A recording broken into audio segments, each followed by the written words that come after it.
in this. Because I know you asked the authors. I also know you asked the artists, so I don't know if you were referring to artists when you asked me that when we were in BC.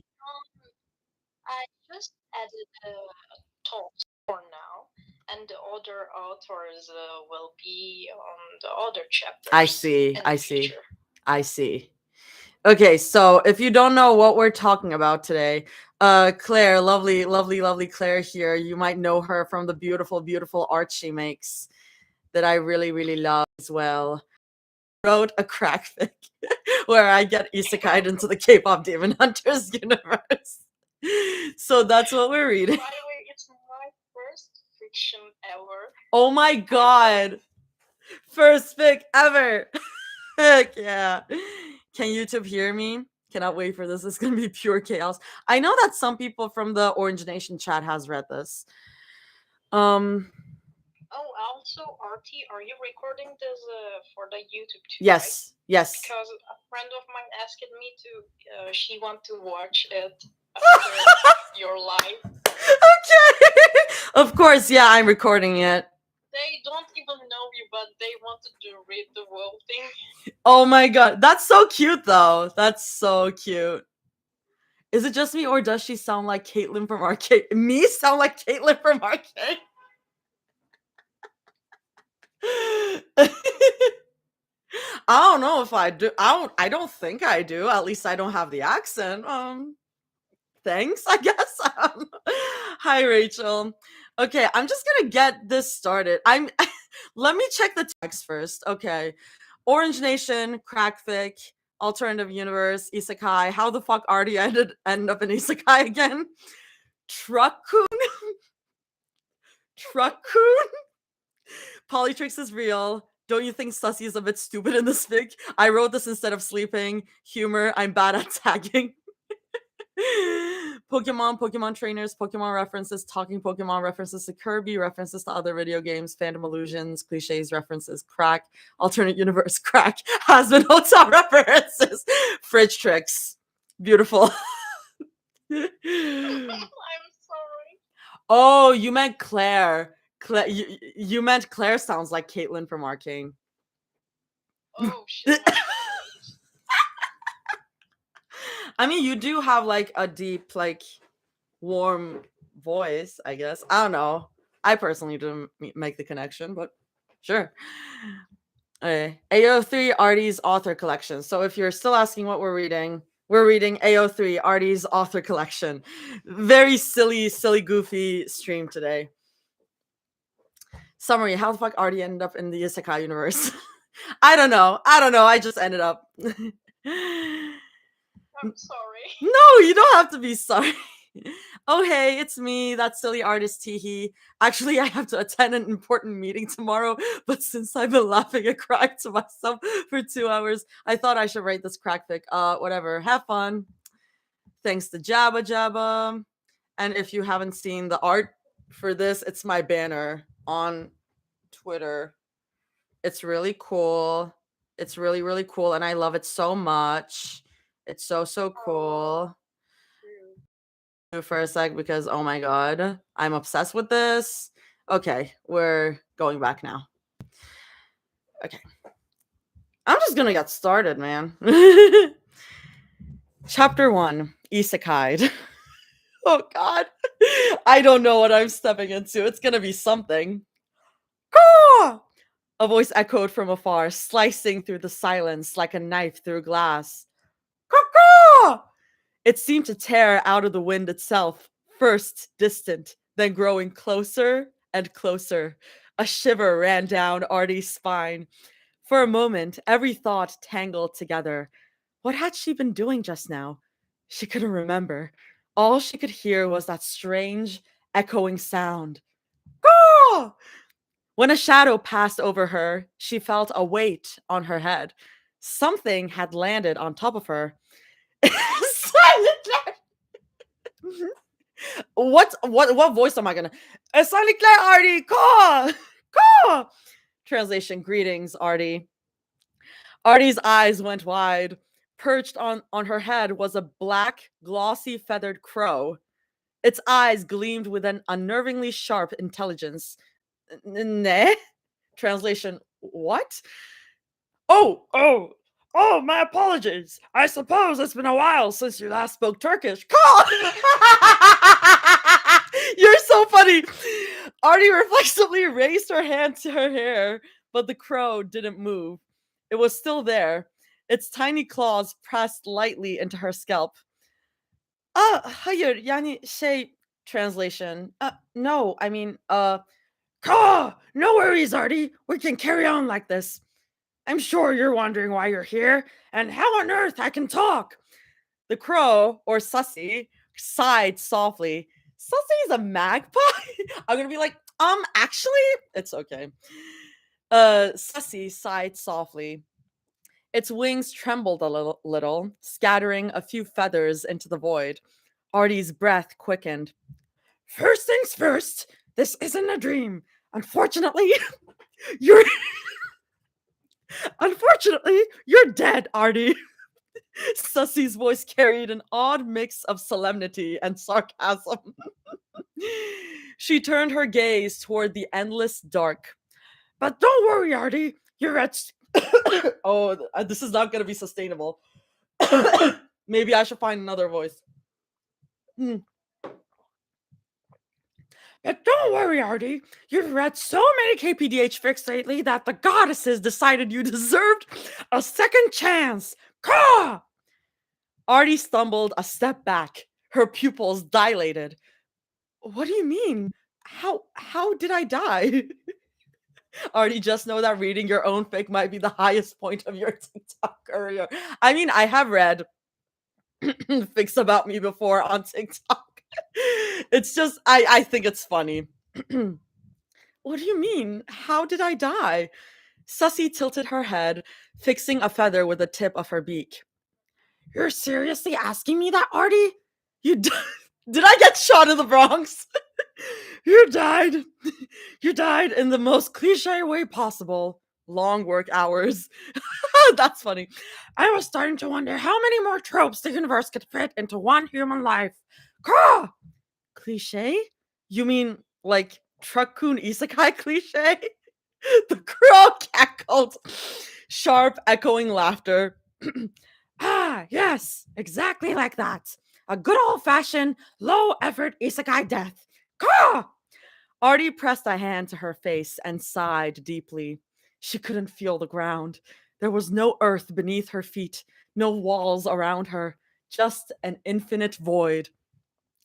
And you said goddesses, right? Who exactly are they? Sussy fluffed up her feathers, eyes glittering strangely. Ah, yes, I did say goddesses, but you already know them, Arty. Caw!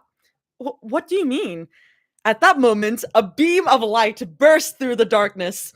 It was as if the sky itself had split open and the stars were leaking through.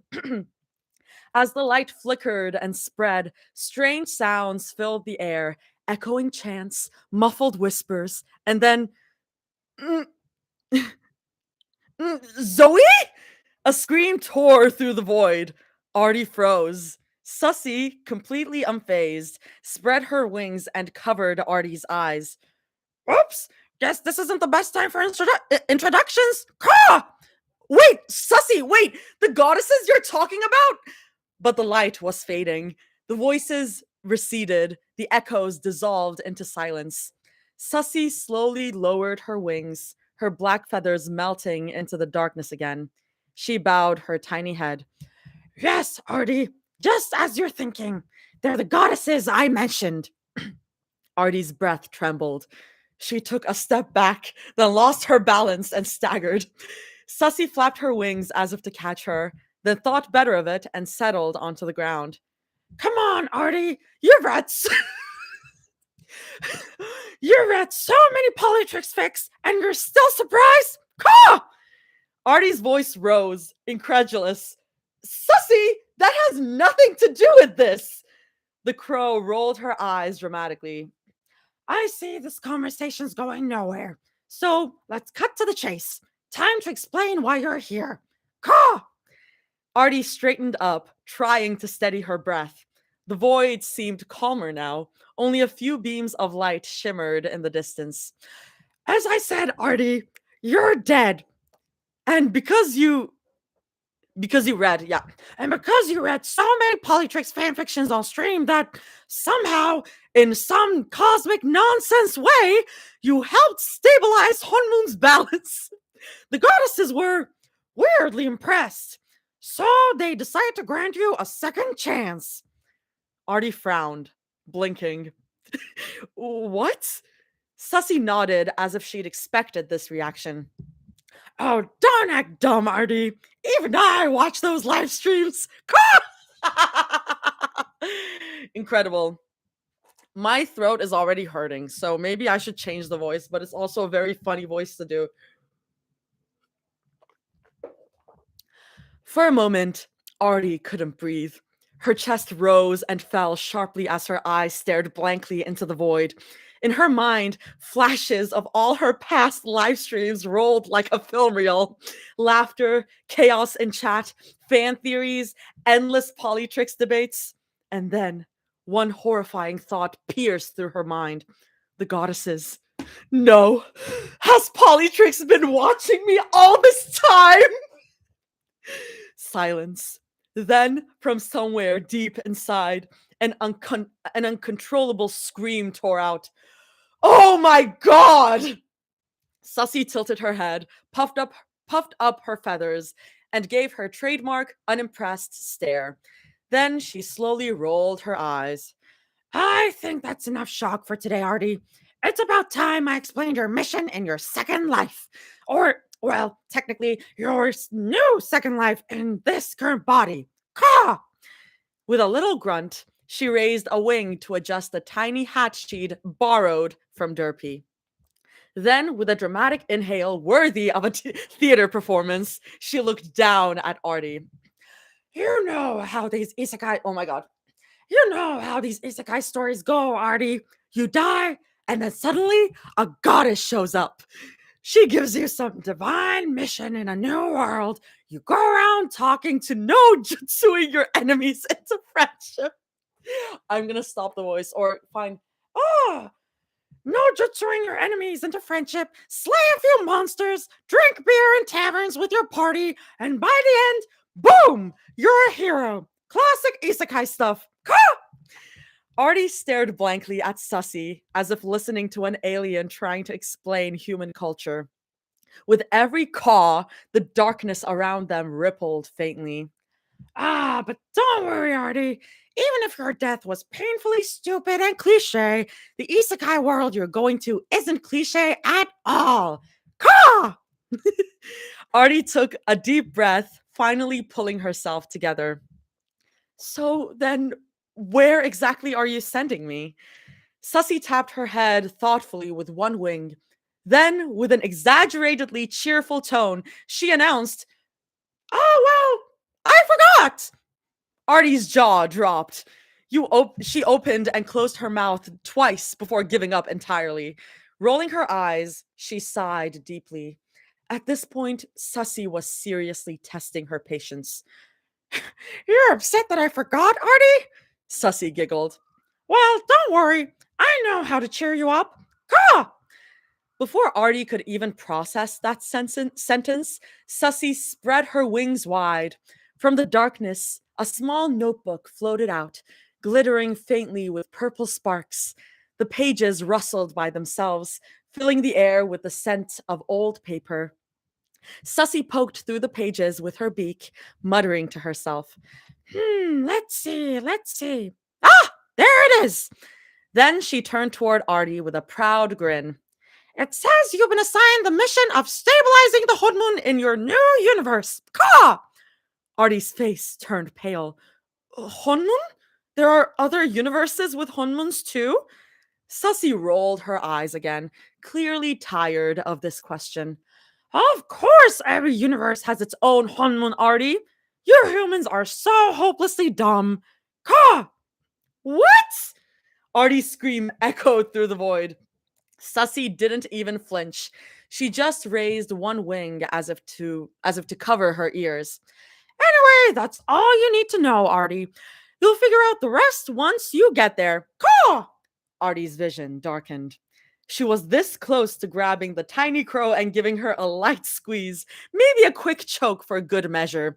Just as that thought crossed her mind, Sussy cleared her throat delicately. Anyway, it's time for you to go, Arty. I wish you the best of luck on your journey. Caw! Wait, already? Yes, sadly. Caw! Ah, and before I forget, Sussy removed her hat with one wing. From underneath, it appeared a tiny, softly glowing key, delicate, elegant, engraved with a star shaped sigil at its tip. Take this key. I don't know why, but the goddesses insisted I give it to you. All right, sure. Arty reached out her hand. Sussy spread her wings and gently dropped the key into her palm. The metal was warm, pulsing faintly, like it had a heartbeat. Call, Arty! Translation, farewell, Arty. This time, Sussy's voice wasn't Turkish. Gentle, almost sentimental. Then she flapped her wings and took off. For a brief moment, she shimmered above, then melted into the shadows. Just before vanishing completely, her voice echoed one last time. Almost forgot! Ka! Arty! That cliche we talked about earlier was so funny! I thought it would be hilarious to send you off this way. Her voice faded into the distance. Silence returned. Arty stood frozen where she was. Nothing. Until a faint hum, weak at first, then growing louder. The sound of an engine. Arty lifted her head. The sound echoed across the void, growing stronger. Her heart nearly stopped. No way. That sound. It can't be. The engine roared. Dust clouds, actual dust clouds, began to form. From the emptiness, a pair of headlights appeared. Bright, white, and disturbingly cheerful. What is his voice? Oh my god. Hello, Arty! Arty's eyes went wide in terror. Oh, hell no, Truck-coon! The truck blinked its headlights. Yes, it blinked. Don't run, Arty! Vroom, vroom! It won't hurt, I promise! Why do you think isekai authors always hire me? Sussy! The engine roared louder. Vroom, vroom, vroom, vroom. Arty sprinted as fast as she could. The ground beneath her feet glowed, every step scattering sparks of color. But then she tripped. She lost her balance. Her eyes widened as she fell forward. The world burst into color. Blue, purple, pink. I wonder what that might mean. A swirl of light spinning all around her. Oh my god, I'm losing consciousness. The rainbow turned into a vortex. The engine faded. And the last thing she heard was Truck-coon's cheerful voice. See you in season 2, Arty! And then everything went white. I'm just reading this like, what the hell? Sure. Sure. That's chapter 1. Raising a glass of milk for you guys. I am raising a glass of water that I need to drink because, oh my god, that sussy voice destroyed my throat. I am cackling, LMAO. I'm glad y'all find it funny too. What did I walk in on? This is Arty's author collection, written by Claire, our dear Claire. I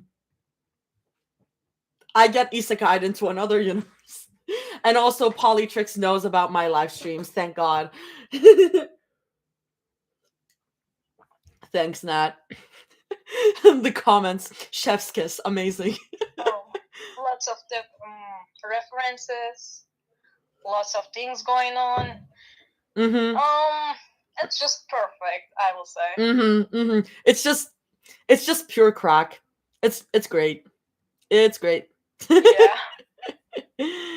Let's go to the next chapter. How long is this? This is like 7,600 words. Jesus. Okay, I'm getting hot, so I'm gonna put my hair up. Whew. Polytrix also knows about the smut. Polytrix is probably in this universe, they're living the smut, so.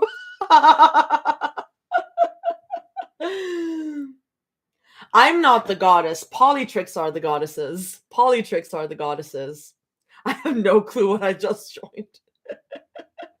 Everyone. Just wait, you will understand the context of the goddesses. Is it not Polytrix? Is it not Polytrix? Okay. It's something different, I would say.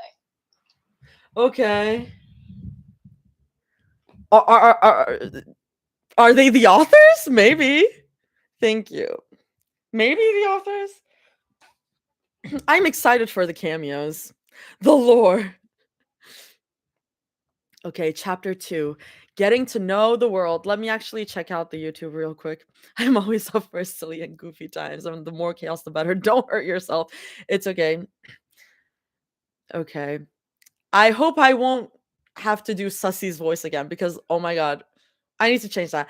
Hi, Jabba. Hi, Jabba. Jabba's here. Jabba's here. Jabba, the original crackster. I guess.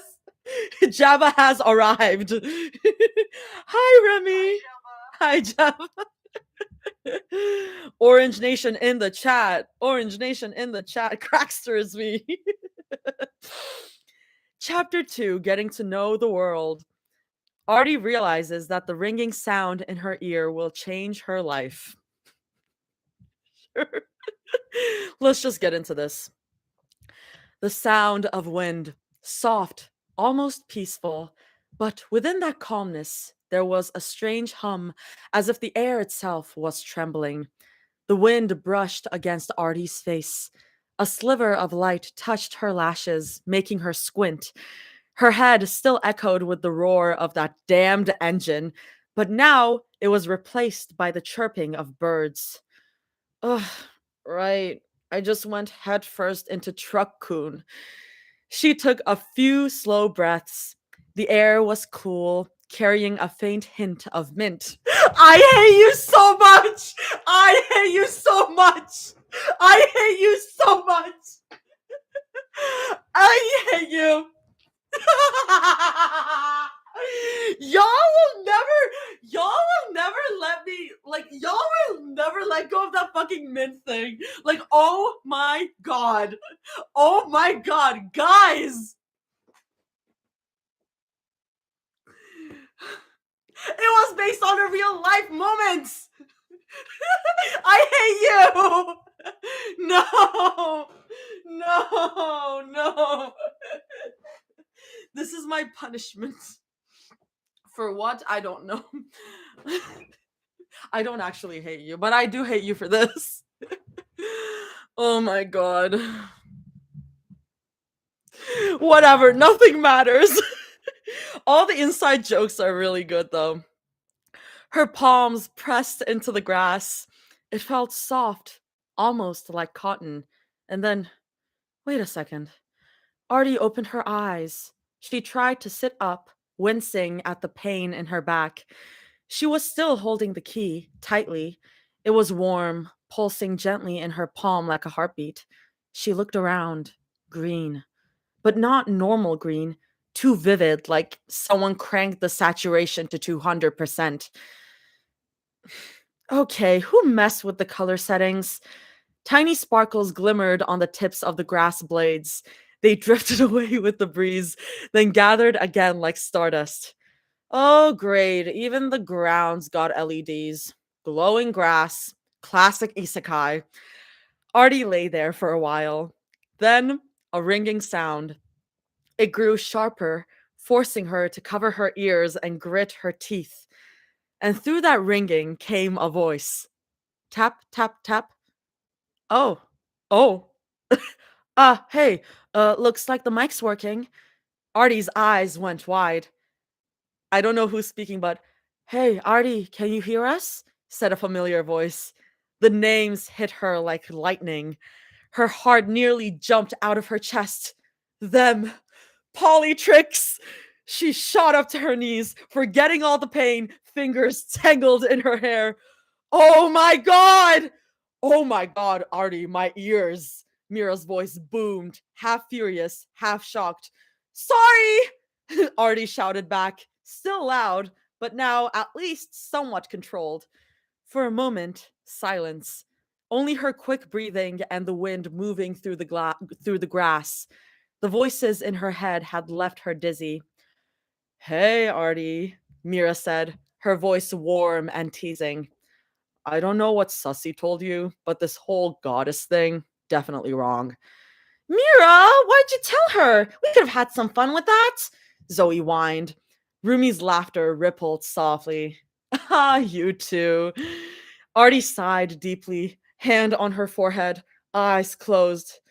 Too good to be true, anyway. Zoe's voice jumped in immediately, smug and mischievous. Wait, which part? Seeing us making out? But before she could finish, Mira and Rumi acted fast. Arty actually heard the mental puff of them muffling Zoe. No, no, Arty, you didn't see anything, right? Rumi blurted out in panic. Damn, sussy. Arty shook her head quickly, her face red as she tried not to laugh. Didn't see a thing. Sussy covered my eyes with her wings, but I did hear Rumi shouting Zoe's name. Zoe's giggle echoed back, coy and apologetic. Thank you, Remy. Coy and unapologetic. Tee-hee.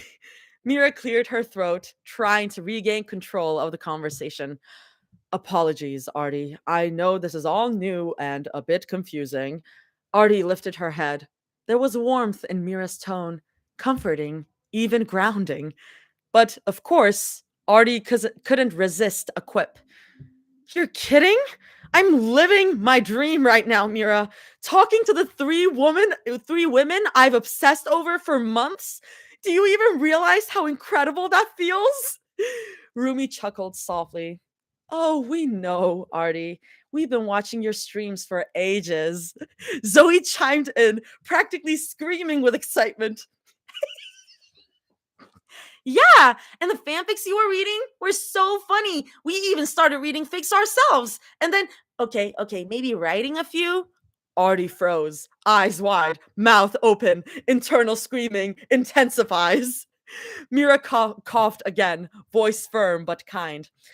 Anyway, as much as we'd love to keep chatting, maybe it's time we talk about how this world actually works. Rumi spoke softly, her tone almost like a whisper in the breeze. She's right. There will be time to talk later. For now, we should explain what you're doing here. Zoe, as always, jumped in. Yeah, go on, Rumi, drop the lore. Rumi's tone calmed, taking on a serene rhythm. As Sussy briefly mentioned, you're here to stabilize Honmun's essence and perhaps turn it into its golden form. Arty blinked. Turn it into gold?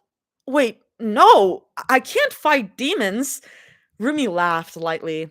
Oh, right. We forgot the best part. This world isn't exactly normal, Arty. You'll find creatures here, adorable ones, who can fight alongside you. You mean like Pokemon? Arty said. Zoe immediately exploded with glee. Yes, Arty! This is basically a Pokemon universe! Damn it, you're living my dream! I always wanted a Squirtle! Arty looked around for a long moment, mumbling to herself. So, like Pokemon, but the demonic version? Am I gonna see Pikachu throwing lightning bolts or what? Mira burst out laughing so hard she practically fell over. Oh my god, Arty, you don't sound shocked at all. I am shocked, Arty yelled back. I'm so shocked I forgot how to act normal. What am I even supposed to do? How do I maintain the Honmun? Rumi giggled, gentle as ever. Don't worry, Arty. It's not as difficult as you think. In fact, she paused, then added quietly, it's better if you see it for yourself. I really want to see your reaction. What do you mean by. Before she could finish, something rustled in the grass. The ground trembled softly. Arty took a step back. A shadow approached, her heartbeat rising. Then the shadow came into focus. A small green creature with a bulb on its back. Wait, that's A Bulbasaur? Rumi's voice smiled. Looks like our work here is done, Arty. We'll talk again soon. Wait, don't go yet! But before she could finish, the ringing returned, sharp, deafening, her vision blurred, and she clutched her ears. The world spun again, the sky flared white, and the Bulbasaur's eyes began to glow. Notes, I don't know, dude. I'm writing this crack fic to humor the events going on in the fandom, and good for you. Good for you. That's chapter 2. I've missed short, sweet chapters of things.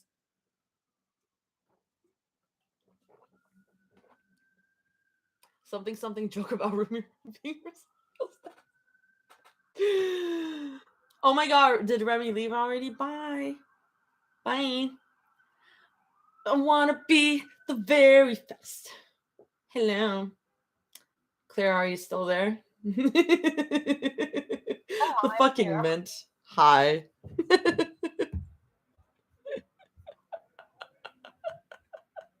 Are you enjoying? I'm enjoying it. I'm enjoying it. I'm just like, what the hell, man? Sure. Oh yeah, Merry Christmas Eve, everyone. I'm just doing this because I have nothing to do today, and I'm away from my family, and all my friends are away with their family, and I'm alone. And I was like, if anyone is alone, they can join me having fun on this little stream. I'm alone in this goddamn apartment. So I'm like, I'm just gonna do a stream. This is the best way to spend Christmas Eve. I'm living for all the inside jokes. I'm glad. Yay, you are not alone. Yeah, I thought, I was like, should I do a stream on Christmas Eve? Because I told Claire that I want to read this week. I was like, should I do it on Christmas Eve? But then I was like, I figured there will be people who are also like spending it alone, so might as well. So, yeah. Okay. Take a sip and then continue. Hi, Geek. It's been a while since I've seen you. Hello. Internal screaming intensifies. The way this is written is really funny. Okay, chapter 3. We're like zooming through this. Let's see if I'll have some voice left to do some actual song recording after this. Thank you, C. This is Arty's author collection. So it's a fic that I'm in that Claire wrote. And I was like, what the hell? Sure. Chapter 3, Bulbasaur and question mark? Arty's attempt to capture the Bulbasaur, her upside down, her suffering, and the taste of slightly different universes. From now on, Crackfic has officially begun. It's just now beginning, Claire. It's just now beginning. It hasn't been a Crackfic until now. Hand hearts. I am sorry, okay? When the ringing in her head finally faded, Arty just stared at Bulbasaur. She didn't speak, didn't breathe, just stared. Seconds passed. Then, completely on instinct, she muttered, "Oh shit, they actually uploaded me into Nintendo's database." Unfortunately, kind of true. Bulbasaur tilted its head, giving that classic, "I'm cute, but I could absolutely wreck you in 10 turns" look. "No, don't look at me like that," Arty said, wagging a finger. "Relax, buddy. I'm not that 10-year-old psycho who yells, 'I'll be the champion' at breakfasts and fights gods by lunch. I'm like level 3 tops. I'm like more level 1. I don't know, to be honest. I'm like not." Bulbasaur blinked and murmured, "Bulba." I actually don't know what Bulbasaur sounds like, so Bulba. But something about the tone said, "You look exactly like that kind of person." Damn, I'm flattered. Arty sighed deeply and looked around. A few meters ahead, lying in the grass, was a backpack. Sunlight hit it perfectly, as if it were whispering, "Take me. It's your destiny." "Ah, of course. The Isekai starter pack," she said. As she walked toward it, Bulbasaur followed with an expression halfway between curiosity and judgment. The first thing she noticed when she picked up the backpack was the Hunmun logo on it, that familiar Huntrix symbol. A small smirk crossed her face as she unzipped it. Then her eyes went wide. Inside were a bunch of weird orange Pokeballs, each with a little leaf on top of them. Yay, bring on the cameos! Bring on the cameos! She picked one up, rolled it between her fingers. Orange? What is this? A limited edition? Or the knockoff Chinese version? Actually, kind of looks like a tangerine. Orange Nation, arise! She chuckled softly, then glanced back at Bulbasaur. Okay, logically speaking, how does this even work? She took a deep breath, stepped back, and muttered out loud, All right, Arty, if your audience were watching right now, what would they expect you to do? She squinted at Bulbasaur. Oh, wait, hold up. And yes, the light bulb in Arty's head finally turned on. Okay, I get it. This is the iconic scene. First Pokemon catch, right? All right, let's do this. She raised her arm dramatically and shouted, Go, Isekai Luck! The Pokeball soared and immediately missed Bulbasaur. very likely thing to happen to me. Immediately missed Bulbasaur. It bounced off a random rock that somehow existed in the middle of nowhere and ricocheted perfectly back into Arty's forehead. Damn you, Nintendo physics! She clutched her head and dropped to her knees.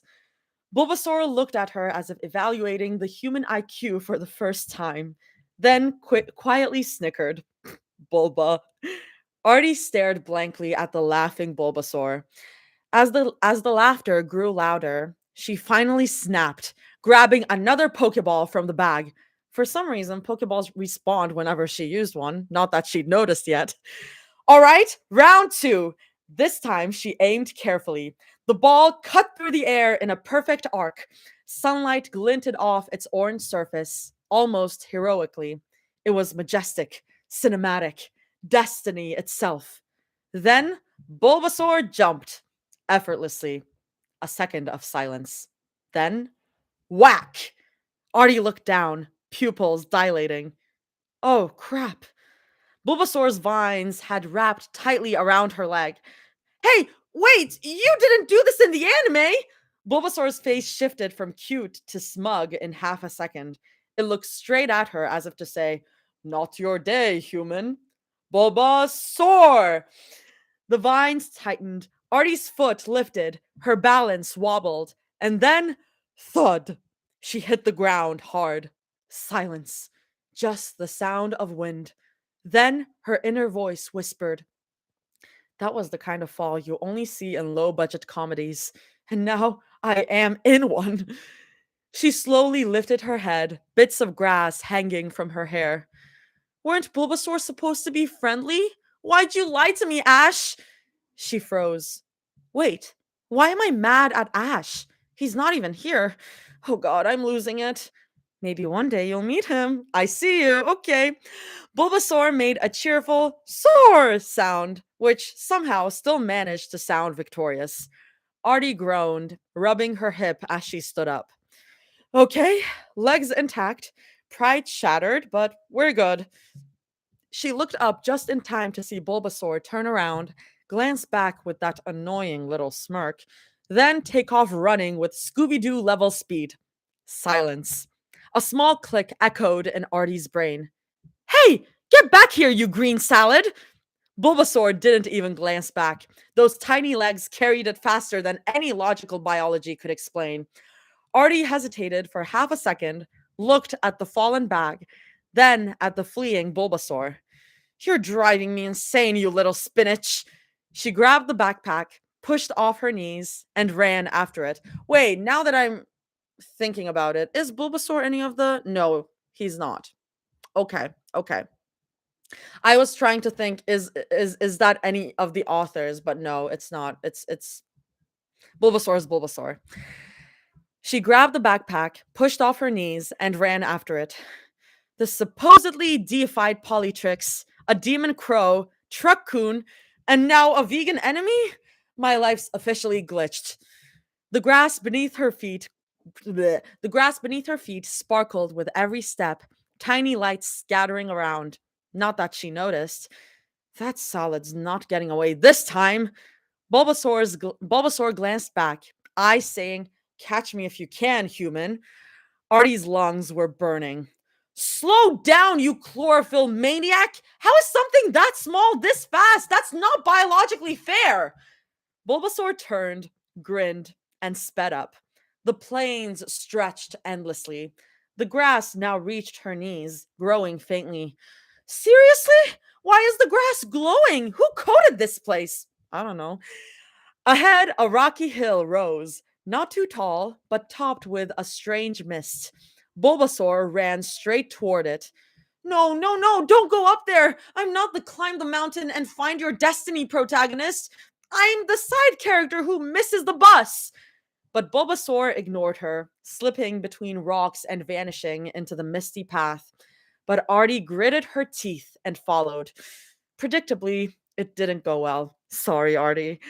Physics gave up. A chaotic tumble combo followed, and a short flight later, Artie landed into the dirt. This this is a sign, a literal divine sign to go home. Bulbasaur stopped nearby, head tilted, eyes full of mild amusement, as if asking, "You done, drama queen?" Artie sighed, sat up, dropped her backpack beside her. "Fine, you win, you green menace. Go wherever you're going." At that moment, the wind direction miraculously changed. The mists began to clear. Beyond the hill, purple light shimmered. Buildings appeared through the haze, some tilted, some crystal like. And in the center, a tall, slender tower rose. Artie squinted. Wait a sec. Is that the Soul Tower? She blinked. Did you guys forget to turn off the VPN when creating this world? I see you, Claire. I see you. I see you. Hashtag my VPN life. Then she looked up and gasped. The entire city was encased in a massive, translucent dome. Colors pulsed through it, pinks, purples, blues, flickering like lightning across its surface. And strangest of all, it was breathing. Okay, that's either a giant Wi Fi bubble or the fantasy version of the Simpsons movie dome. Bulbasaur just blinked at her. Bulbasaur looked at Artie's surprised but sweet gaze. Then it let out a bulb sound. It tilted its head as if to say, "Are you finished?" "Are you mocking me?" Bulbasaur smiled. It looked up with those innocent puppy dog eyes. Then, instead of reaching the top of the hill, it chose to return to Artie. Bulbasaur was silent for a moment, then slowly approached. Artie was still clutching her Pokeball, her arms crossed and frowning. Bulbasaur narrowed its eyes, and suddenly, pop! Bulbasaur tapped its own head against the Pokeball. The Pokeball opened, and yellow golden light surrounded Bulbasaur, who was drawn into it of its own volition. In a few seconds, the ball slipped from Artie's hands and fell to the ground. It bounced once, twice. On the third, there was a click. Silence. Artie stared at it, then slowly grinned. Okay, either that's the dumbest victory ever, or I just got pity caught. She held it up, the orange Pokeball glowing faintly in her hand, and realized there was a living creature inside. She shivered a little, then shrugged. "Eh, they went in willingly. Probably has Stockholm syndrome or something." Oh my god, that's so mean. Not the Bulbasaur with the Stockholm syndrome. She carefully placed the Pokeball in a different compartment in her backpack, then looked around. The sun was slowly setting. The horizon was orange, the grass a faint tinge of gold. Then she looked at the little hill in front of her for a while, then sighed. Nope, Not climbing that thing. I'm not a mountain journey person. I'm a dramatic monologue person. Thank you. Thank you. I feel so seen. I feel so seen. She circled the hill, walking through the glowing grass. The air smelled fresh, but faintly electric. Weird air. Kind of nice, though. Feels like I'm about to charge myself by breathing. If there's a Pikachu nearby, someone better warn the power grid. But Artie, please stop breaking the fourth wall. Never.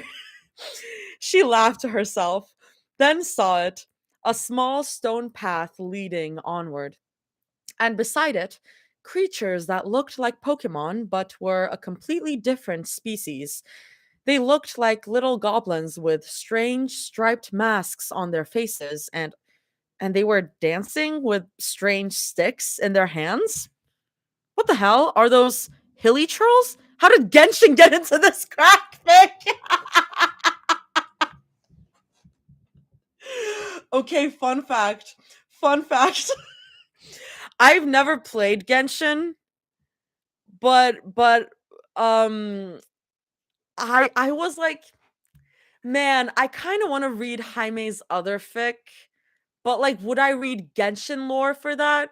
Because I know that other fic is, like, angsty, angsty.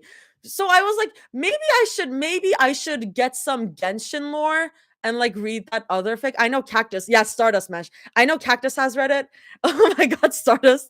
And I know I can probably read it without knowing Genshin lore. I know it has so much lore.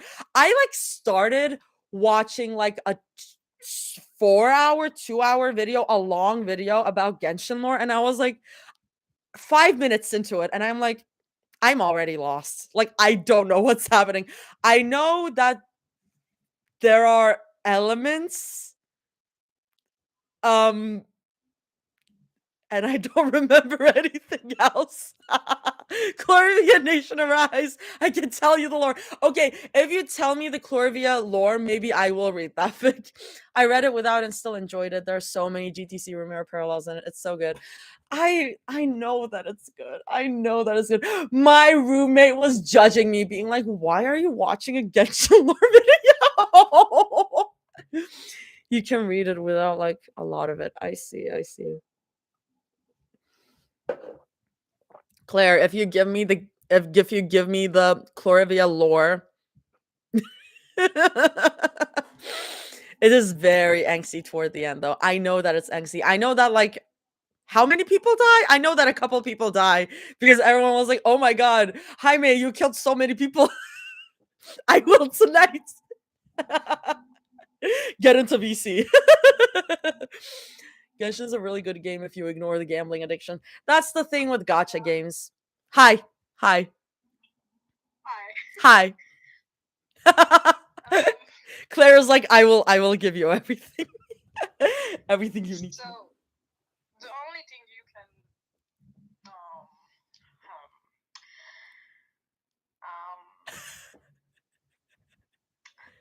no, if I Oh no, yeah, if you think you're gonna spoil it, it's okay. It's okay.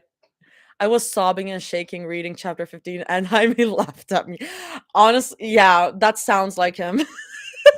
It's okay. You can tell me tonight. It's okay. Wait, where am I? I went into a Genshin, whatever. How did Genshin get into this crack fic? Are we surprised? What the hell is this? Did the Pokemon Go DLC pack come out while I was sleeping? The dome's colors flickered for a moment in the wind.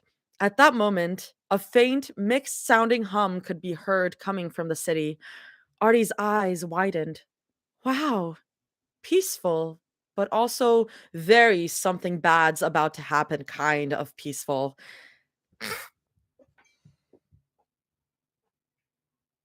Yeah, I should have. I knew this was coming. At that very moment, Artie noticed a sign on the road that could cause her a lot of trouble during her journey. Welcome to Bronx City. I mean, Bronx is not a city. Bronx is a borough, but I think that's still funny. The city of happiness. Please mind your health and refrain from using explosives near the entrance. Artie stared at it, but when she saw the name of the city, she pretended she didn't see anything. Who the hell uses explosives at city entrances? Oh, wait, yeah, that's exactly what the main character would do. Artie, stop, you're scaring me. At the end of the path, there was a small bridge. Listen, y'all, the Bronx is actually a really lovely place.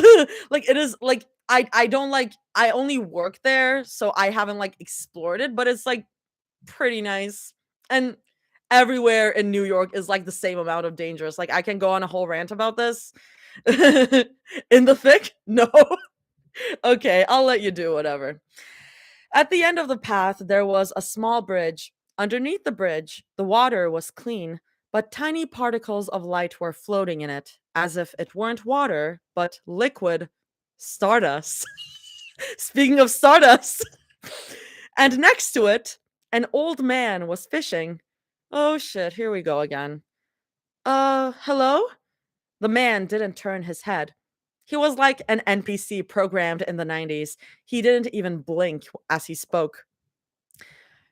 Young girl, like, young girl, he said in a monotone voice.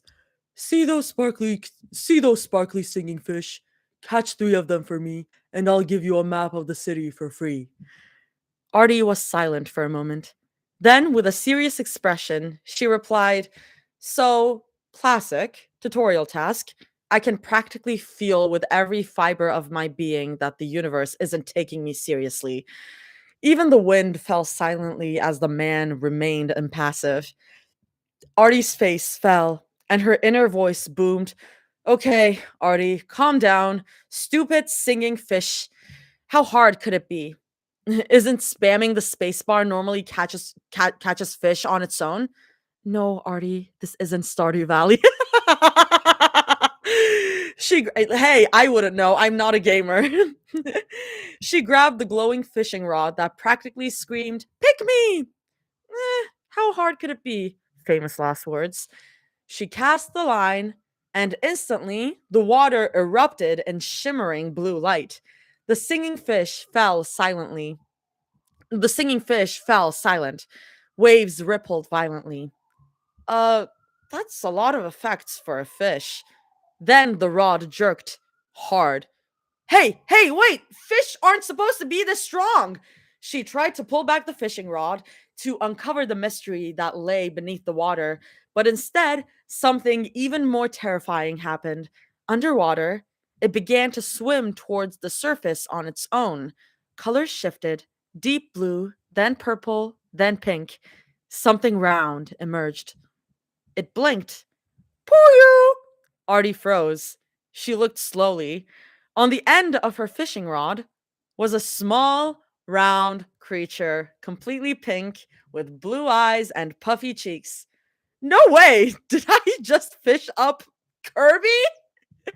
Kirby freed herself from the hook, floated for a moment, and then started bouncing on the water. I don't know, man. The laws of physics are weird here. With each jump, she made a poo sound, leaving bubbles underwater. The old man finally looked up, eyes empty. That's not a singing fish. Can't you see what this thing is? This thing is supposed to be the final boss or something. This thing is supposed to be the final boss or something. Artie still gripped her fishing rod tightly with both hands as Kirby continued to frolic joyfully on the water, and a bead of sweat slowly trickled down her forehead. Okay, Artie, calm down. This is just a dream. Yeah. In the tutorial, you just summoned a pink cosmic vacuum god from another universe instead of a fish. That's perfectly normal. Happens all the time. Kirby said, Poyo! Again, and launched itself directly at her. Wait, stop! Too late. Pop! Kirby slammed into Artie, and just like every Kirby in every universe, a vacuum was heard. Hey, stop! Not my Honmon backpack! Kirby choked out a surprised, Why? Before quickly backing away. Artie took a deep breath, her heart still pounding. In this case, are you Kirby, Claire? Are you still Kirby in this case? You can answer that later. Um, Artie took a deep breath, her heart still pounding. The shock of nearly losing her starter pack was overwhelming. Okay, okay, I saved the backpack. Universe, thanks for taking pity on me for once. You're welcome. Then she looked at Kirby. The pink blob was bouncing in front of her, seemingly dancing happily. Then the old man suddenly broke the silence and dropped his fishing rod back into the water. The fish are still here. The fish are still there. Artie closed her eyes and took a deep breath. Yeah, those singing fish are there. But my sanity? It swam a little far away. Kirby said, Why? Again, but this time there was a hint of sarcasm in her tone. Artie couldn't help but laugh. And then she sighed lightly. Great. So now I have a Kirby. I'm half I'm half in the Pokemon world, half in some Honmoon multiverse. Whoever coded this world has a serious open world and MMO addiction. Wait, how'd you know that? True though. Also, my first side quest, catch the old man's fish. What actually happened? Ended with me accidentally summoning a cosmic pink creature from another universe. Perfect start.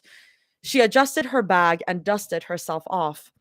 Kirby was waiting right next to her, a gleam of pure curiosity in her eyes. Artie raised her eyebrows. Okay, so you'll follow me, huh? Kirby said cheerfully, Poyo! And the two of them started walking toward the entrance to Bronx City, a place that was both weird and absurd, and somehow completely in Artie's world. Notes. I don't know. I don't know anything. I don't know how I ended up here and how I was overly motivated to write, but it's so much fun. I'm glad you're having fun, Claire. I'm mostly just like, okay, there's no rules here. I'm just like, stuff is happening. Stuff is happening. Yes. Okay. So I'm guessing that's your answer to the Kirby question. Rule is me. Yeah, I'm that's you. ruling the world. You are the god. Oh my god, water. Yes. Yes. I'm the god of this universe. This was updated very recently. So I'm just Yeah, I updated yesterday. Oh wow. Okay. Dang. Oh my god. Okay. Chapter 4, Bronx City, but I'm gonna check the comments real quick. I don't know if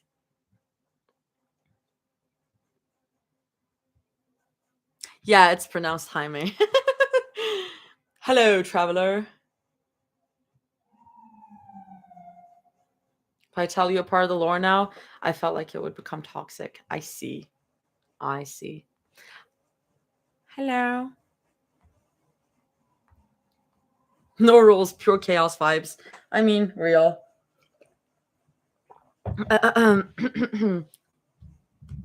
Chapter 4, Bronx City. Okay, cool. We went through this faster than I thought we would. Artie's first meeting with the Bronx City. I love that somehow Bronx is this like place that doesn't exist in the actual universe, and it's just like a creation of our minds now. Sure. The moment they stepped into Bronx City, something snapped. Not a sound, not a light. Inside Artie, somewhere she couldn't see or name, it felt like a thin wire had quietly broken. She took one step, then another, and stopped. Her eyes went empty, truly empty. She wasn't looking at Kirby, not at the ground, not at the sky, only at the buildings beside her. Jagged, crooked structures stretching upward, windows bleeding orange red flames. From the walls flowed something like lava, but it wasn't lava. It looked more like burning shadows, slowly crawling downward. The streets themselves looked like they had been designed to resemble hell. The sidewalks were cracked, but instead of smoke, whispers leaked out. You couldn't understand the words. Oh, I'm excited. You couldn't understand the words, but they vibrated straight through the spine. Street lamps leaned at unnatural angles. Their light wasn't yellow, but a purplish crimson. I fucking hate my radiator. It's so loud. They didn't flicker, they pulsed like a heartbeat. The air was hot, but not suffocating. It smelt burnt, but not disgusting, more like familiar, as if this place had been burning for a very long time, and everyone had simply accepted it. Arty's mouth opened slightly. No words came out.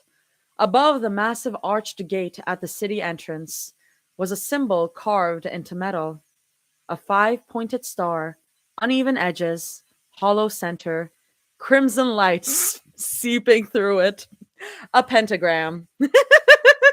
Artie swallowed hard. Kirby stood beside her. Normally, she'd be bouncing around yelling, Poro, by now, but even she was silent. How did we even get here? Her eyes were wide, scanning everything. Without turning her head, still staring forward, Artie muttered, I think we've been sent to Pentagram City, buddy. Her voice trembled, not shouting, not whispering. It sounded like someone trying to accept reality out loud. That's my reality. We should probably hurry and find Charlie or something. That's funny. You're funny. You're really funny. You're really funny, Claire. You're really funny. The sentence nearly dissolved into the city's constant hum. For a moment, her eyes shimmered, like they might fill with tears, but they didn't. They stayed frozen. The look of someone who simply didn't believe it yet. No way. This is too many references. This universe is straight up trolling me right now. Suddenly, laughter echoed through the city, not from one place, from everywhere. Balconies, alleys, rooftops, and the laughter was strange. Not fully malicious, not fully joyful, more like, welcome, you'll get used to it. A group of creatures passed by. Some looked human, but had horns. Some had shadows that moved completely differently from their bodies. One tipped his hat at Artie. Another shouted after her, Hey, fresh soul! Artie didn't react. Kirby edged closer and made a hesitant sound. Poyo? Artie slowly lowered her head, looked at her. Her eyes were still empty, but her lips trembled. Look, she said. If a Broadway style musical suddenly starts falling from the sky, I will scream. If Luke if Luke shows up singing Gravity, you won't be the only one. Wait, which character is that? I don't watch Hasbin Hotel, y'all. Wait. Um, Storm's coming, I can see the clouds. No run's gonna save you now. oh, wait, I have heard that. Okay. I have heard that. I see. Who voices Lutz? Let me see. Jessica Vosk. This has the Hasbin Hotel cast is crazy. Fucking Jessica Vosk? They have Jessica Vosk in there? Oh my god. That's crazy. Like they got every Broadway actor in there. I know Erica Henningsen is Charlie, but like crazy. Artie turned forward again and began walking. The Oh, I wish Cade was here. I'm gonna tweet at Cade after I read this. Artie turned forward again and began walking. The narrow streets were drowning in neon signs, walls cracked, buildings tilted, and screens everywhere, all showing the same logo. Honmun TV. Okay, yeah, we're taking a little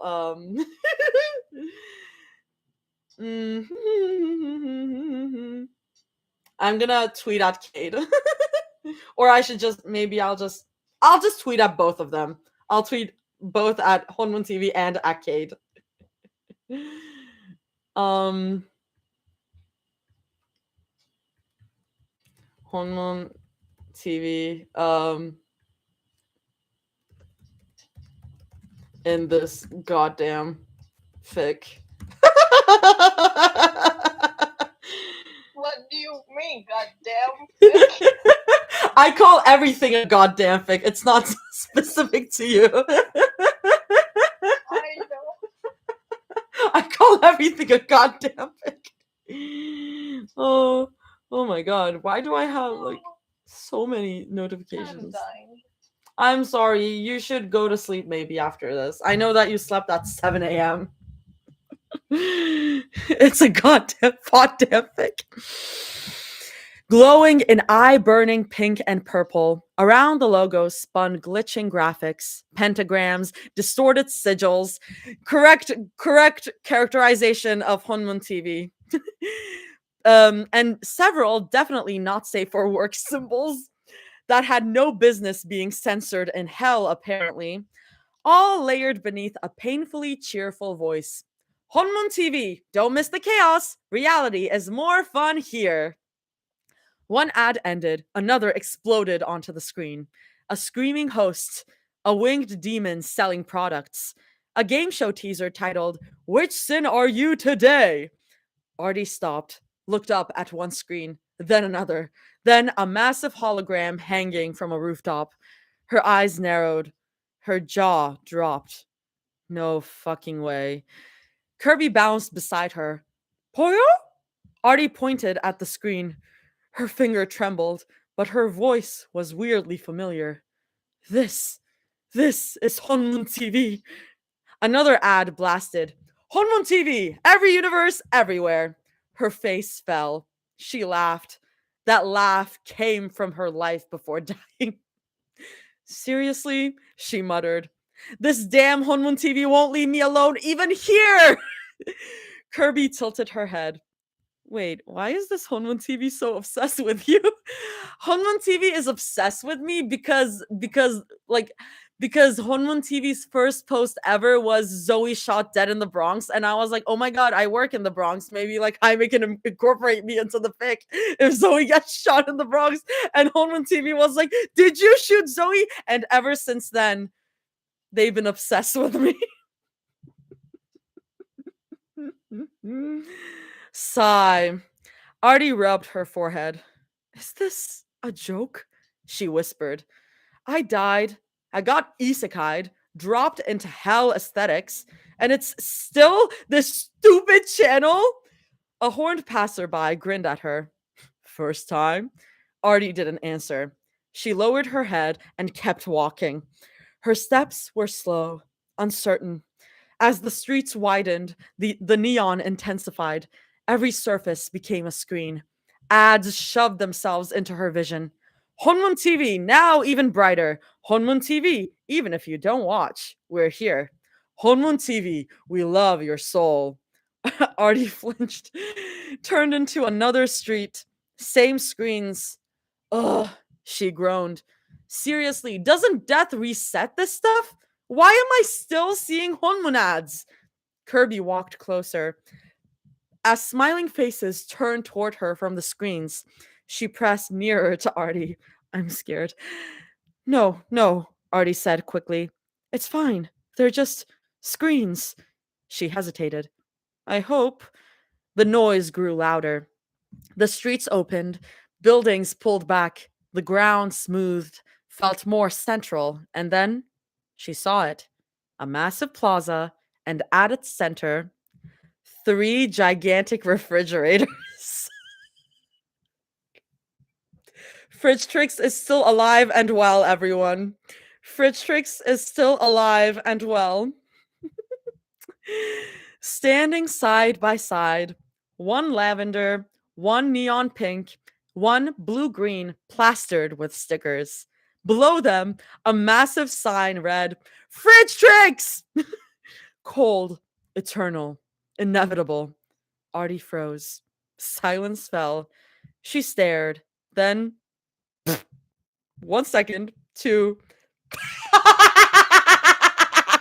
She exploded into laughter, bent over, slapping her knees.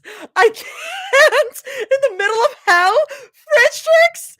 Tears streamed down her face. Kirby, startled, looked at her, looked at the fridges. then started laughing too. Arty straightened, still wheezing.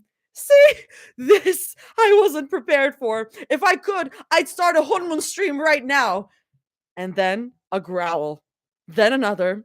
From the shadows, signs, alleyways, demons, and demonized Pokemon emerged. Neon cracks glowed across their bodies. Some stared at Arty, some stared at the fridges. Arty's laughter died. She slowly lifted her head. I was kidding, she said weakly. The statue's funny, but you guys aren't real, right? Those weren't attack stares. They were worse. This human did something she shouldn't have. Arty swallowed. Kirby? She whispered. I think we're done analyzing memes.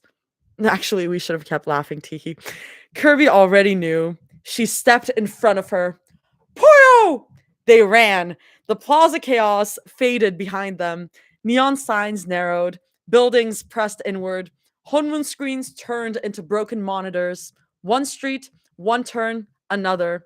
Her lungs burned. I am not a hero, she muttered. I'm a streamer. I kill people with cringe at best. And then a silhouette appeared ahead. She stopped short. A small Pokemon, not demonized. It looks like things will get a little funnier from here on. Yeah, are we getting to the authors? Are we getting to the authors? I think we're getting to the authors. That's all we have from this fic right now. It's just like I'm just reading this like I'm literally that gif of that meme of that girl going like, "What the hell, sure." What the hell, sure. But yeah, that's what we have. Let me leave a comment. This is too good, Claire. I love just how much more chaotic it gets every time. It's perfect. Oh, thank you, Arty. Yes. Um. Oh, am I signed on as a guest? How dare log in? I have a freaking account. The fuck? The fuck?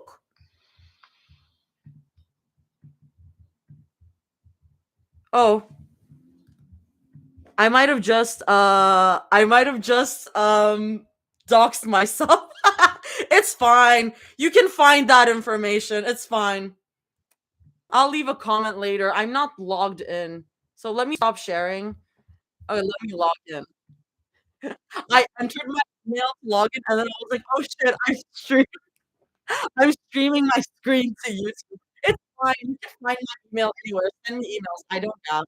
Um, it's just that happened, and I was like, oh shit. Wait. Oh my god. Where are my passwords? Where are my passwords?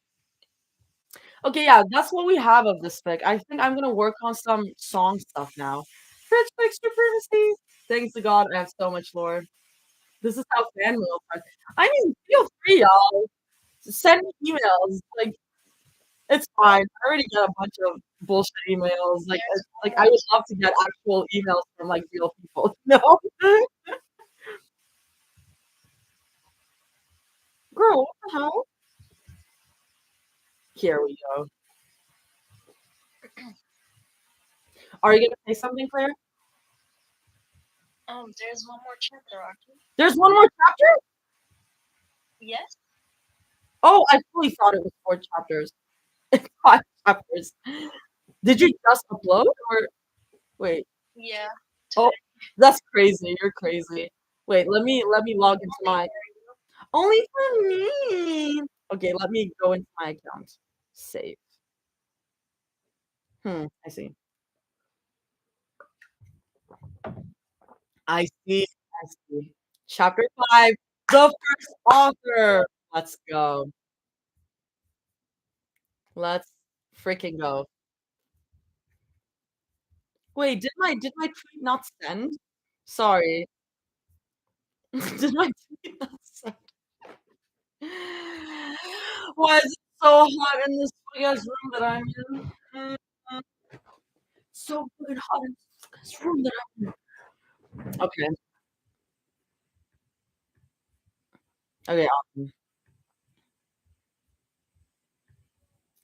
One thing. Song recording after this. I came out here for one thing.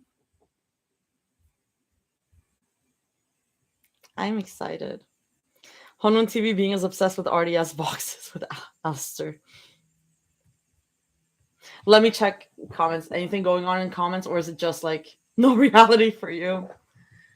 What tweet are you talking about? I tried to send a tweet, like a tweet at Honwon TV, but I guess it didn't go through. So I'm pissed. Like, girl, what the hell? Oh no, it did go through. It did go through. It did go through, okay. I just didn't see it.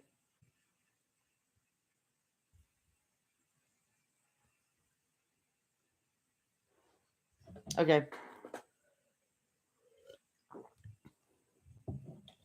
Is this a chapter I show up in?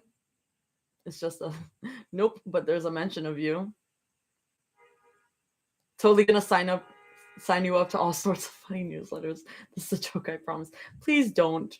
I will just get out of those newsletters. Quit from those newsletters.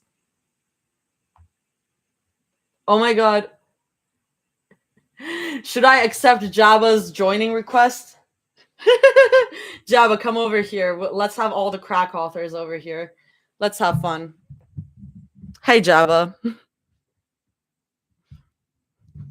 a bit. Hello. Hi, hello. Hello, Jabba. So we're starting chapter 5 right now. Are you in a state where you can? I am reading chapter 5. So, yeah. Wait, I just know. When did you update your PFP? You updated your PFP. Okay. Claire drew this for me a little while ago, and I hadn't actually changed my PFP, and I joined the stream, and I was like, oh wait, I need to change that, so I did. Oh my god! My brackets oh, I love that. I love that. That's so awesome. Oh my god. I'm so upset. I'm so upset because I've been gatekeeping so much of Claire's art from the general public because it's going to be released alongside the song covers that we did. And I just feel bad because it's such gorgeous art and no one's seeing it. So I'm like, yes, Claire's art. More of Claire's art should be seen by everyone. What? I am throwing bricks to art. Yes, it's so gorgeous, y'all. It's so gorgeous. I saw it and I was like, it's so good. It's so good. Beautiful GTC bricks. Every time I get to see Claire in the process of drawing, I just go insane a little bit. It's incredible. Yeah, Claire is so talented, y'all. It's crazy. It's crazy how talented she is. Anyways, tell me about it. Oh my god. Like, Dino, you and I, we need to release those. We need to release the songs. We need to release the songs. We need to. I mean, I'm gonna release reality soon, hopefully. The first voice note I sent was to Claire. Oh my god! That's cute. Shh, I'm getting there. No, I trust you. I trust you. It's just that I can't it's gonna be so cool. Guys, what Dino's cooking? If you're a GTC reader, you are not going to be ready. You are not bringing a mic to New York for you. Oh my god, guys, also we're definitely gonna meet. Dino and I are going to meet in New York City, and I'm so excited. We're gonna go to National History Museum together. I'm so excited. We are gonna make that happen. Yeah, I will show you the full song then. Oh my god. I am literally gonna start throwing up. I heard that song for the first time, like, you know this, but I was like, oh yeah, I'm like expecting it to be like around the same quality of like what I record. And then I listened to it and I'm like, why is this fucking studio quality ass song? Like, what the fuck? The perfect reverbs, the perfect effects. I'm like, why does this sound like it was recorded in a studio? It's crazy. It sounds so good. Show me first. You guys are chefs in the kitchen right now. The way you're cooking, we are, we are. It's gonna be so fun. It's so good. I know it's so good. I know you keep being like you've only heard the first verse and the chorus of this. No, it's so good. It sounds so good, and I'm so excited for everyone to hear it. And I think everyone's gonna start throwing up when they hear it. like humming it to myself without humming it because I can't hum it because I don't want to ruin it, you know? Stardew sea sounds. Hope it up, hype it up too much. Really, it's not.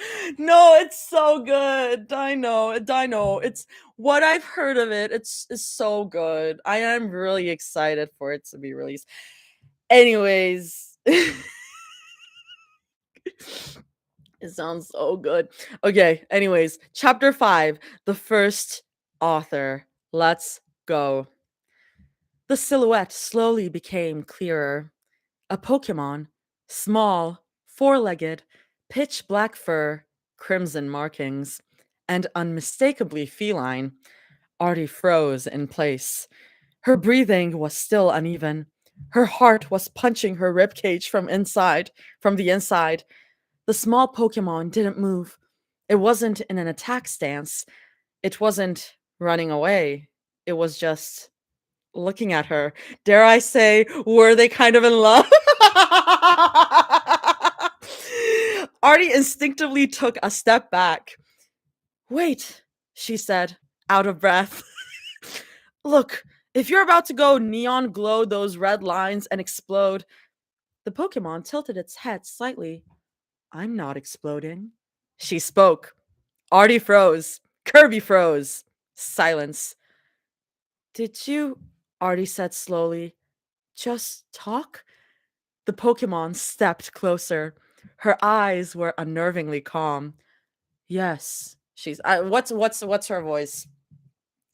Uh, uh, I'm gonna make close to a Mira voice. Okay. Yes, she said. Things that don't talk here are usually more dangerous. Before continuing, the small Pokemon paused for a moment. And if another Honmun screen and if another Honmun screen starts screaming in a second, she added, I'm running too. Artie's brain hard reset. Okay. Toss about to be really offended or flattered. Choose wisely. Let's see. We shall see. At this point, I really shouldn't be surprised. Hell aesthetics, Honmun TV, refrigerators. Why not a talking Pokemon? The Pokemon turned around and pointed at a narrow doorway. Under a broken neon sign, barely visible, a passage was hidden almost perfectly. Safe zone, she said. For now. Kirby didn't hesitate. She grabbed Artie's arm. Poyo! Okay, we're going, Artie said. The three of them slipped inside. The moment the door shut, the outside noise was smothered. No laughter, no ads, just whispers. Only dim silence. Artie leaned against the wall and slid down to the floor. She let out a long breath. Okay, she said. If I'm alive right now, which is technically debatable, a Pokemon just talked to me. The Pokemon sat across from her and crossed her arms, or paws. If I told someone what I've experienced so far, Artie continued, I'm sure they'd recommend me to therapy. The Pokemon sat opposite her. Therapy doesn't work here. Great. Silence. Artie looked up. So, talking Pokemon buddy, she said, do you have a name? The Pokemon hesitated. First of all, I'm a Litten, and my name is Toss. Artie's face went blank. Toss? 1 second passed. Toss? Litten closed her eyes. Artie jumped to her feet. Toss lots of sauce? Artie's brain officially caught fire. No way! Wait! You? Fic writer Toss? The one whose fics I read on stream? Litten sighed deeply. Yeah, that Toss. Nope. This cannot be a coincidence. Lytton narrowed her eyes. How did you get here? Arty lifted her head. Their eyes met. They said it at the same time. Truck. Silence. Arty broke it. Okay, this is insane. You were one of my favorite writers, and now you're a Pokemon in How aesthetics? I would have never guessed. Suddenly, the air tightened. The ground trembled slightly. A heat spread around Arty's wrist. The crimson markings on Toss's head flared. A voice echoed, not from any mouth, but from the space itself. Soul match detected. Shared history confirmed. Connection established. Soul match detected. Oh my god. Ooh, wait a second, Arty yelled. I did not consent to this. Crack. When the light faded, Arty wasn't the first to speak. Lytton, Toss, stood frozen in place. Eyes wide, ears rigid. Oh no. Arty looked up. Sorry, that was Toss. Oh no. Arty looked up. What do you mean, oh no? Toss slowly raised one paw, lowered it, raised it again. This is bad. Arty frowned. What is? Toss looked at Arty, then at herself, then at the air. This. This is an isekai cliche. Silence. Toss inhaled sharply. No, no, no. Look, look. I know this scene. It usually goes like this. She mimed. Oh, wait. She mimed opening an invisible book. A divine voice speaks. Your fates are bound, and bam! Overpowered abilities. Arty stared blankly. But I didn't get stronger? Yes, Toss said, panicking. That's the problem. This scene malfunctioned. This is a low budget soul contract. I wasn't ready for this. Arty slowly stood up and looked at her wrist. A thin, pale crimson mark glowed faintly. Is this permanent? Toss looked away. Yes. Can it be undone? Usually, no. Arty's shoulders dropped. Fantastic. I meet my favorite author, and the universe soul binds us. Kirby clapped. Poyo! Don't clap. Toss snapped instinctively, then paused. But thank you. Toss looked at Arty again. Her expression had changed. Shocked. Genuinely shocked. I just planned on surviving, she said quietly. A soul contract was not on my list. Arty sighed. Same.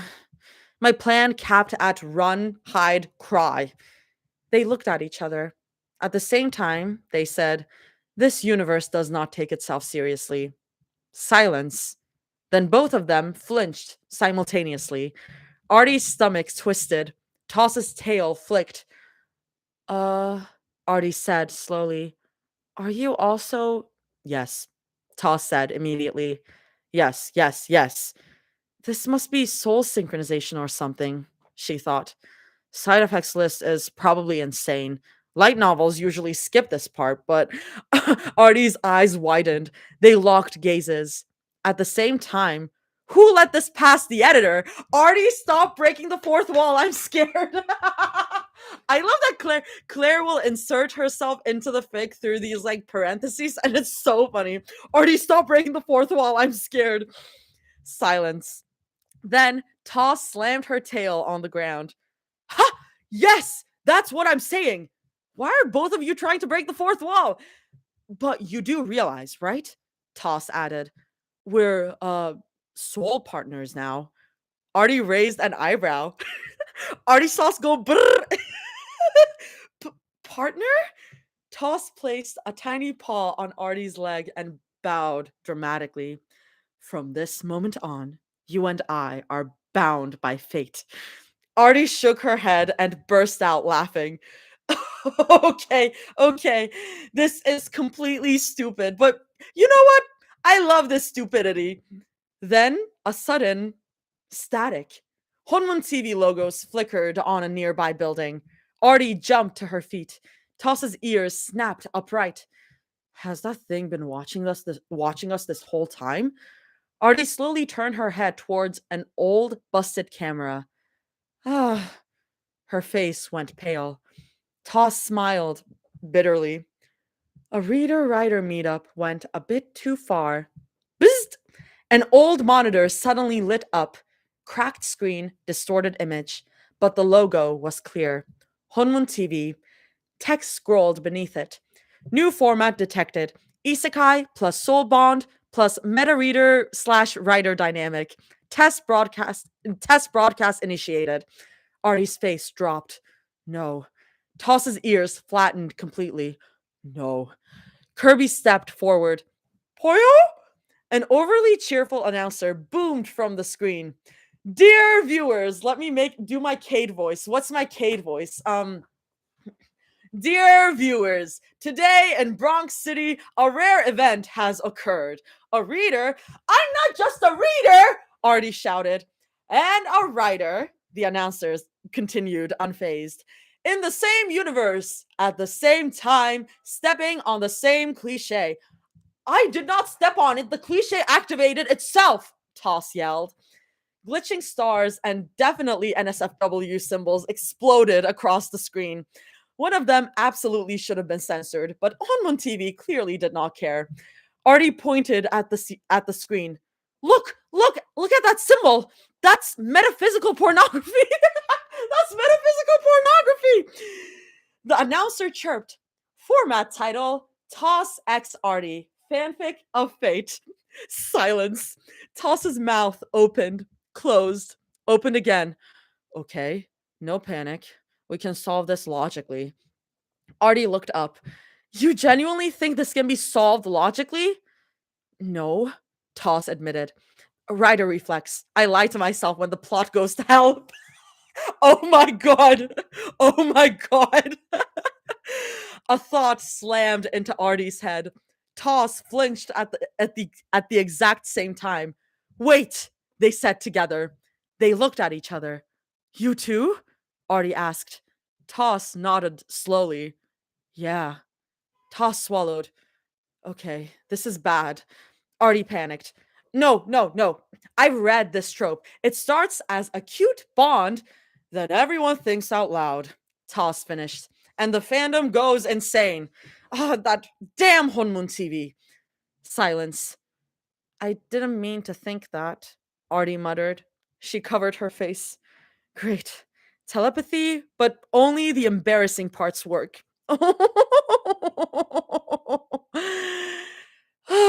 Okay, Artie said. There's no place to report this, right? Toss swallowed. Nope. This place feels like where the concept of reports died. Kirby was silent.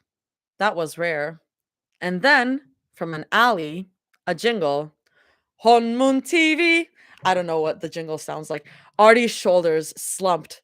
No, please no. Then, clapping. Slow, rhythmic, infuriating. Oh, what a delightful encounter. A figure appeared on the Honmun TV screens. Not human, not demon. A broadcaster wearing a suit, a tie that moved like it was alive, a face constantly glitching, eyes like TV static, a badge on his chest. Honmun TV. Artie's voice died. You're kidding. The figure bowed. I wish. Artie, trembling. Look, we're not giving you ratings. Leave me alone here, too. Damn it. Honmun TV laughed. The symbols on the signs grew even more obscene. Oh, Artie, not even death saved you from being watched. I'm not even streaming here, Artie shouted. You don't have to, the broadcaster replied cheerfully. Toss stepped back. Are you filming us? It was already recording. The figure smiled. Then Honmun TV noticed Kirby. This data set is interesting. The symbols froze briefly. Then the system hesitated. Silence. Then Honmun TV grew serious. You may run, for now. I want to see how entertaining you become. He snapped his fingers. As he vanished, he whispered, "But remember, Arty, you're not alone." Gone. Arty's legs gave out. Okay, now I'm allowed to be scared. Toss nodded. Yes, yes, we are. Far away, Hunmun TV's screens crackled again, but this time they weren't approaching. Arty clenched her teeth. "We're running," she said. "And this time, we write the cliche." Kirby jumped. "Poyo!" Toss nodded. My editor would cry laughing if they heard that. "Sorry," Arty muttered. "My ability to make rational decisions died at Fritz Tricks." Oh my god, Arty, hi, did you like it? I did. That's fun. That's fun. I'm glad that like Toss appears and we're like, okay, we're bound to fight this together, but also like also like we're kind of in love. Sure. And also, of course, Homeland TV being the villain that they deserve to be. I really wish Cade was here. I think Cade would enjoy this. And also shout out Jabba.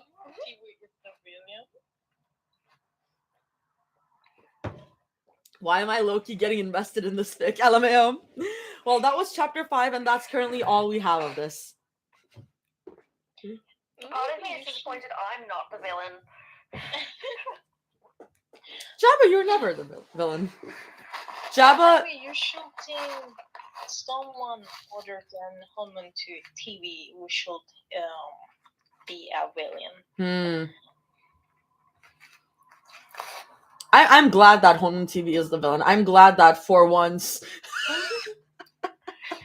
Homeland TV really needs to be taken down a peg, okay? Yeah. Yeah, I do wish Cade was here. I think it would be fun. Oh. Wait. Anyway, sorry, I'm distracted. Honmon TV is Arty's personal villain, infic and IRL. Honmon TV is my like arch enemy. It's crazy. Like not really. Like I think Cade is just being silly goofy, but they kind of are. But then who's gonna shoot people in the Bronx? True. Yeah, that's what we have. Yeah, love.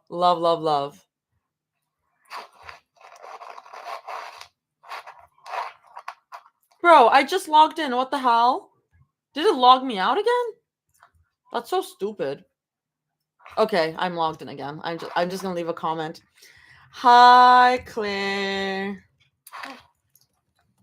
Hard. I need to go through and leave comments on all the chapters too. I haven't done that yet. Oh, by the way, I really love comment.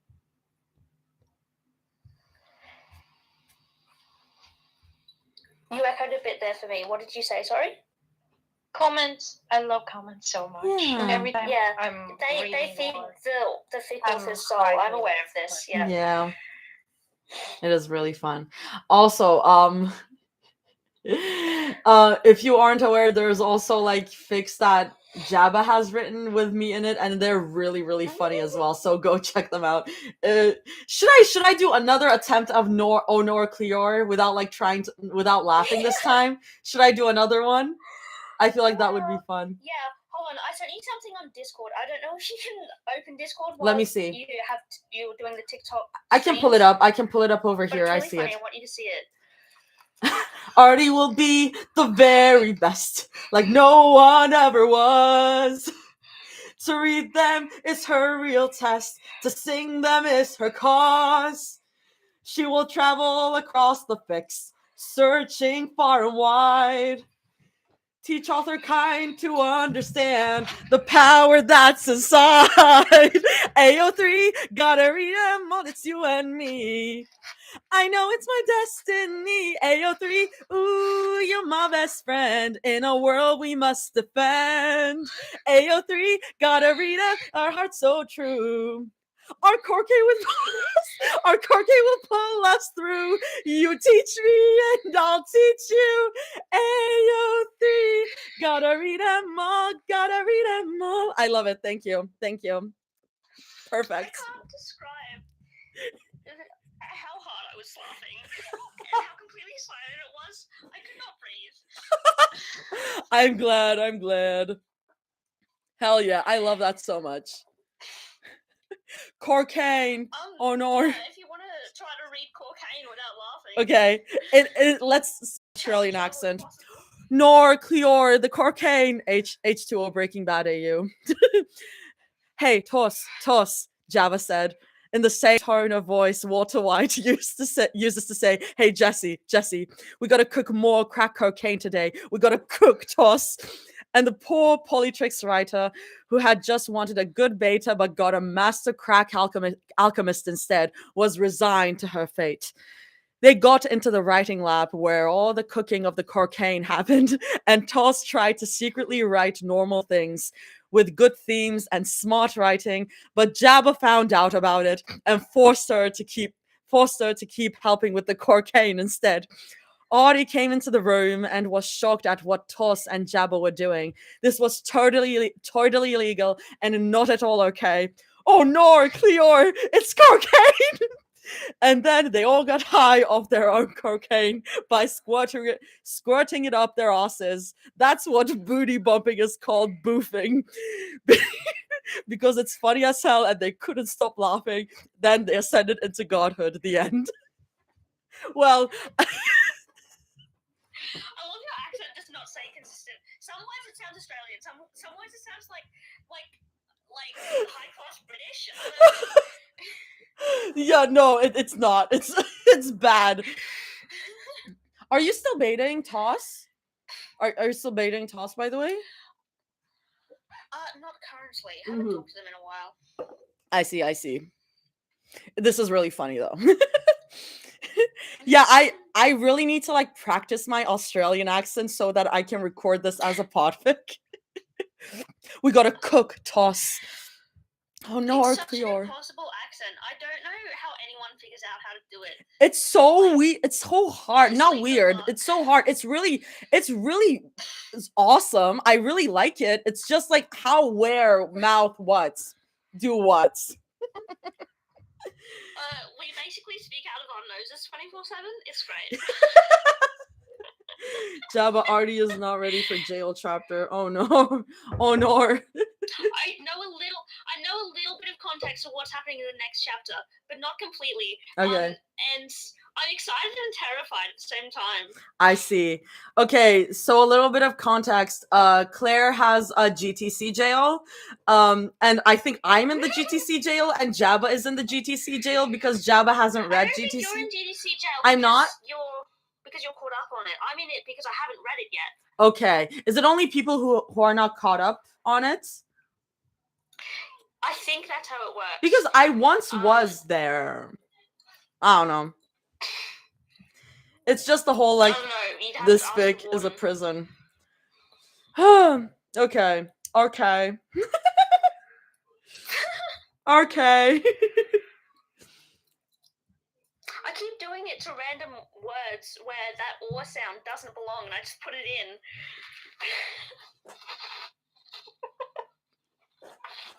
Yeah, I don't know, man. Like I once did like a short play, like a 10-minute play thing where one of us was playing a kangaroo who had an Australian accent, and they had to like rewrite their entire script in a different way to help them do the accent. Like it was that, like, you have to go that detailedly.